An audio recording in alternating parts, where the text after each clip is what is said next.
శ్రీ గురుభ్యో నమః. శ్రీ మహాగణాధిపతి నమః. శ్రీ మాత్రే నమః.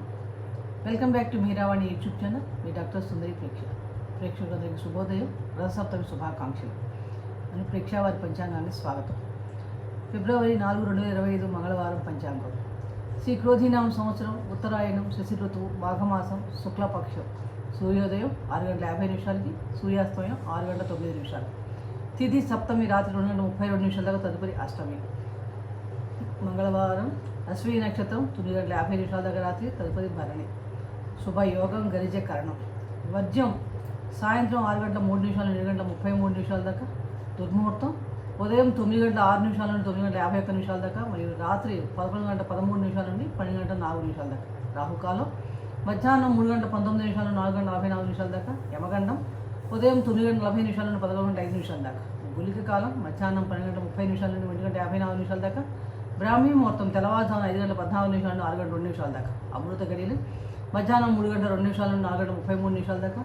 అభిజిత్ ముహూర్తం మధ్యాహ్నం 12:07 నుండి 12:52 దాకా.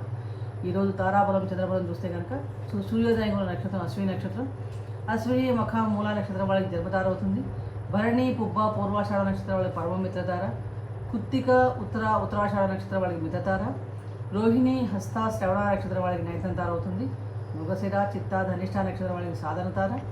ఆరుద్ర స్వాతి శతభిషం నక్షత్రం వాళ్ళకి ప్రత్యక్తార. పునర్వసు విశాఖ పూర్వభాద నక్షత్రం వాళ్ళకి క్షేమతార. పుష్యమి అనురాధ ఉత్తరాభాద నక్షత్రం వాళ్ళకి విపత్తార. ఆశ్లేష జ్యేష్ఠ రేవతి నక్షత్రం వాళ్ళకి సంపత్తార. సంపత్తార, సాధనతార, క్షేమతార, మిత్రతార, పరమమిత్రతార శుభ వారికి అనుకూలమైన ఫలితాలు ఉంటాయి. అలాగే మిగిలిన వాళ్ళు ఏమైనా పనిచేసేటప్పుడు సంబంధించిన పరిహారాలు చేసుకొని శుభకార్యాల్లో పాల్గొనవచ్చు. అలాగే ఈరోజు మన చంద్రబలం కనుక చూస్తే కనుక ముఖ్యంగా మేష, మిథున, కర్కాటక, సింహ, తుల, వృశ్చిక, ధనస్సు, కుంభ మరియు మీన రాశి వారి చంద్రబలం కలిగి ఉన్నారు. కన్యా రాశి వారికి అష్టమ చంద్రుడు, మకర రాశి వారికి అర్ధాష్టమి చంద్రుడు, వృషభ రాశి వారికి ద్వాదశ చంద్రుడు. ఈరోజు మకర రాశి వారికి ఘాతవారం రోజు నూతన వస్తువులు ధరించడం కానీ, ఆభరణాలు ధరించడం కానీ, నూతన వాహనాలను ప్రత్యేకంగా మొదటిసారి వాడటం కానీ మంచిది కాదు. అలాగే ఏదైనా పని మీద బయలుదేరేటప్పుడు ఏదైనా తిని బయలుదేరే అనుకూలమైన ఫలితాలు ఉంటాయి.